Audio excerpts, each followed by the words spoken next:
Zebra 3, Zebra 3. Alerte Action Joe. Alerte Action Joe.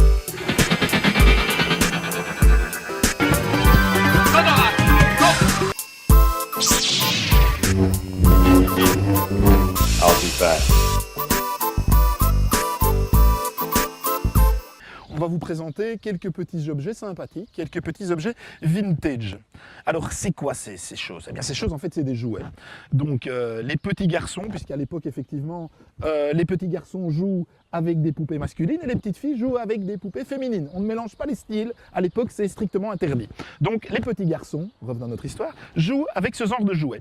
Alors, on va retrouver toute une gamme de petits astronautes, ou en tout cas de personnages ayant un rapport avec l'espace.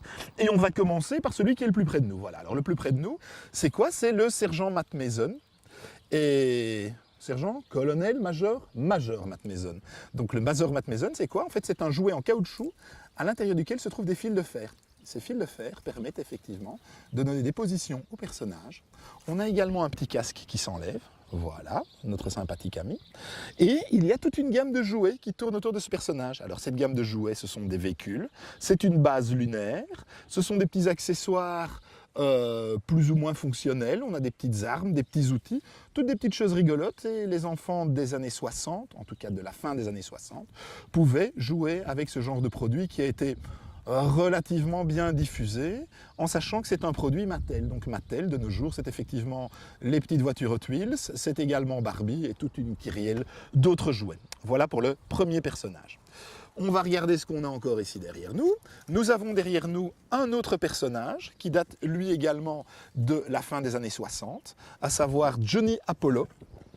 Alors nous avons sa boîte d'origine ici, le Movable Spaceman by Marx. C'est donc une gamme de personnages articulés, je vais déposer le carton, une gamme de personnages articulés, on voit ici la jambe est articulée, le bras est articulé, et là aussi ce petit personnage a tout son petit matériel pour aller à la conquête de l'espace. Dans la boîte nous avons encore plein d'accessoires pour complémenter le modèle de base. Ensuite, nous allons trouver Action Man. Alors, Action Man dans l'espace, nous avons donc le personnage ici, qui est équipé de son petit matériel, qui a son petit casque qui s'ouvre, et très important, la petite radio. Petite radio qui était fonctionnelle à l'époque et dans laquelle on retrouvait un ingénieux mécanisme avec des petits disques qui permettaient effectivement d'entendre des sons qui avaient été enregistrés lors des missions Apollo. Alors, je peux vous dire que ce genre de choses est relativement rare, relativement dur à trouver, et il faut surtout savoir que trouver une radio fonctionnelle, c'est loin d'être évident.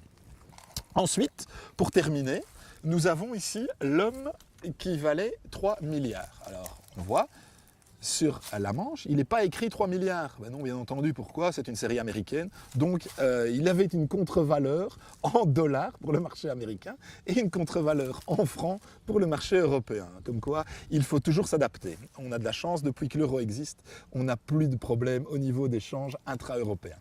Alors, ce personnage, oui, finalement, c'est un homme qui est doué, pas de super pouvoir, mais auquel on a rajouté quelques bras et jambes qui sont maintenant bioniques, donc moitié mécanique, moitié biologique, et qui lui permet d'être très compétitif à la course, en soulevant des poids et ce genre de choses.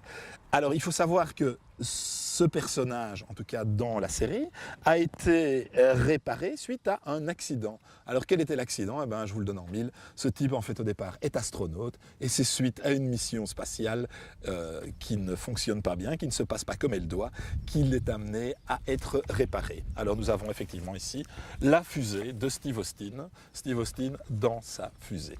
Voilà, ben, je pense que ce sera tout pour cette fois-ci, les amis, et je vous propose de me retrouver dans 15 jours pour un autre sujet vintage et rétro.